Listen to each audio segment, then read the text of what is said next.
तारा चोलिया में होता गुद गुदी ये रानी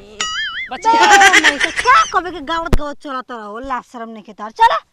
आ हीरा मामा तू गला सोचा ताली रे गलत नहीं कि तू गलत गाना गाबे तो गलते ना सोचब को निमन हम सोच लेबा देख रास्ता में चुपचाप कितना दूर जाई मन लगबे ना करे त गाना गुनगुनात जइला पर रास्ता कट जाला समझली ना तो भोबा लिया के बात गावत रह चलत रह रास्ता एक तो इतना दूर से पैदल हमरा के लेके आइल हवा एगो गाड़ी कर लेला कम से अपन लइकिया के ले चली तो कम से कर ले गाड़ी बस पर जाइबू गोड़ हाथ दम सोच रही पैदल चलबू ता गाड़ी बस के देखा ताली आजकल तुरंत तबीयत खराब होता तुरंत हाई होता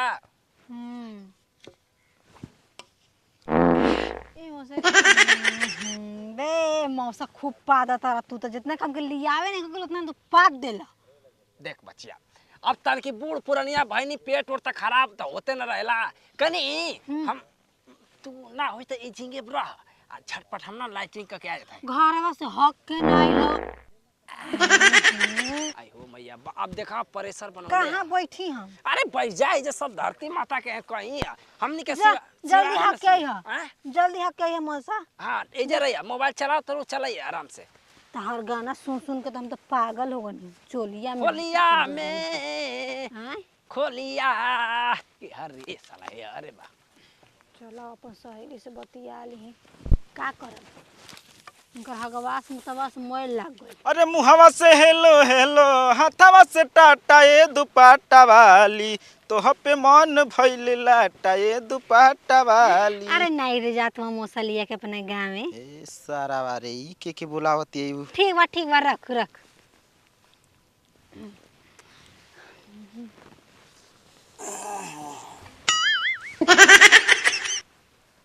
क्या वो भैया माने हम भूत परे त हई त मेरा जरिया का बट घोस खतर कवे के गरु भस हई फेकल बानी पिलुआ पर गेल बानी सरल बानी बसा तनी ओसे हमार का मतलब तू अपन देख काहे हमर जरिया बैठे तरह जा अपन रास्ता धके माने अपन तो देखते बानी बाकी अपना देखते हुए तोहरो देखे के न बा हो काहे बाबू का हमार आह दादा बाबू काहे के होखब हम हां ऊ वाला बाबू हो जाई बाबूजी हवा मेरे बाबू मेरे सोना ए भैया जा जैसे चुप रह ठीक ना हमर दिमाग मत खराब कर का कहलू हा ऐसे जा भैया भले कहिला नतिया दो गाला तकलीफ ना होई बाकी भैया कहबू हमरा के त ठीक ना होई अच्छा मुंह बका हमर सा ये काहे लायक अबे हम अपन मौसा के बुला देबो मौसा के बुलावा चाहे भैंसा के बुलावा अब सुन हमारा से ढेर सुघर मिल जाई वो दिन हमारा से बतियई शुरू में आदमी खराब लागेला काहे अपन चरित्रहीन बनत रह हतना भगवान निमन सकल देले बाना हैं हाई हम जब कहिए देहलू मौसा ए मौसा का मौसा हमर हग्गे खाती गइल बना आइए ना हमरा के लेके जइया अपना कहाँ घर बा हमार छुछियापुर छुछियापुर हां ई कौन गांव के ह छुछिया फुछिया गजब दलकपुर के जरिया बा दल अच्छा हम गोइल बानी एक आदमी बाकी तारा से भेंट नहीं खेल का दे दो भेंट कर तू के आ भैया हम तक नहीं खी जाना फिर भैया देखा सब चीज कहला बाकी भैया नाम से बहुत बहुत तूर देबे हां ना देखवा हमरा के हट तोड़ दा मौसा बाकी मरलो बड़ा ठीक स्टाइल में चल बाकी ना जबल से लाइके के देखला ना छेड़े लगल चानो नाक में के नथुन ठीक लागता है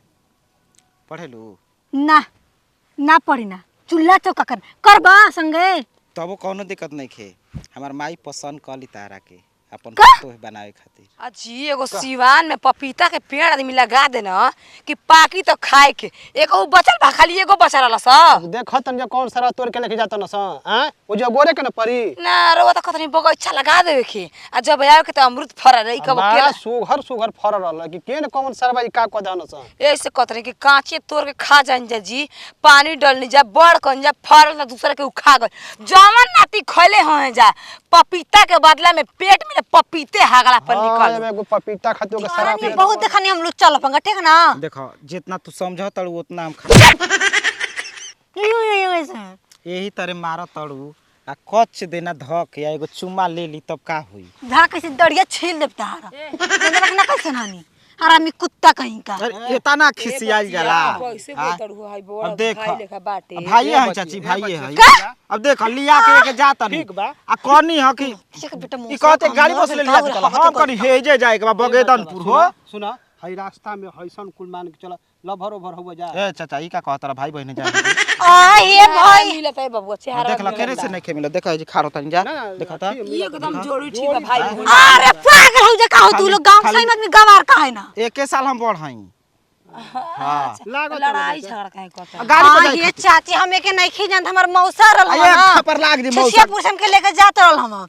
हमर मौसा के तनी हगवास लग गेल चल हो रे हगे खाती इन हमें जब बैठल रही नते हम बैठाई लखबे के छेड़ता हमरा क्रिया खइले बिया कि झूठ बोल के केहुरा केहू से तार के गाड़ी दिवाई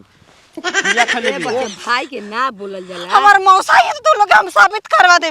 मौसा का इनके बीच में माने हेता ना चिचेला मौसा ए मौसा इधर कोई बाटे बच्चिया कोई लोग होते नहीं कि मौसा मौसी ये बता जा रहा टेम्पू पे बैठा त लगा के चले त घरे अरे हे जे बगेदनपुर नहीं की कहता कि हेता नहीं दूर जाए खातिर टेम्पू अब बर बे बबुआ हमर बापिता के पेड़ रह जा नते मोत तोर के खा कोई ना सब काले ले बड़ा सारा जुग जमा अपन बढ़िया से भागवा झोंट मत कर जे अरे सब गाना ए रे अरे बतिया और सुन ए रे चुप रह के बेटा वो हरी सब हमार से बच के देखा हम तारा से बचल नहीं खिचात करे जा आयो दादा अरे सुनना ना। नतिया तो पिलुआ परी देखिए ना कोनो बात नहीं खे परे द तोर सोना ने से बेटी ओकर कोनो छेड़े सब लेके भागिए सारे तू ही नतिया निकलब वो बेटी तोरे देह से मुंह देख ले बड़ा हैं मौसा ए मौसा मार गलत है के तेरा जानता अरे मौसा गोला के हमके ना चिन्हला तारे आंख एक बेर खराब भई रहे ना भई रहे कि ना हाँ मखमखी काट दे रहे उ चश्मा के जौन फ्रेम रहे उ टूट गए रहे तो हम ही ना बदलवनी अपन पैसा से तू चश्मा वाला हवा हां हां वैसे अरे चश्मा वाला नहीं नती हमके छेड़ा दे मौसा करे साला कहीं का तू का हमारे लड़के का छेड़ता रहे बता का मौसा गजब हाल मौसा का बस सारे देख रहा उड़िया डाल के पिछवाड़ा में सारे टांग देवे के ये सामान डाल दो मौसा डाल दो ता जब उहे मन बा एगो लड़का के अरे जिया में हरामी, का ये करब? देख कितना अच्छा से बोला था आ तू जौन वाली कहते कि छेड़ा था बताओ तार चश्मा के फ्रेम लगवा देनी हे दिन भुला भगवान गेल सही में कलयुग आ गेल बा का है दादा जे देखा। सच बोला तो ओकर कोनो वैल्यू नहीं के जे झूठ बोला था कहत दू बटन चोली किन के दे दी का कहले अरे 2 दर्जन चोली की निकल है का हां ई साला लगा था उड़ो का ए जे खाड़ा रह तो मरले ना ना हवा हम का दे हमने जे मौसा तारा चल साला के छोड़म ना ठीक बा तू चल चल छोड़ हम जेबे ना हम चले अपना घर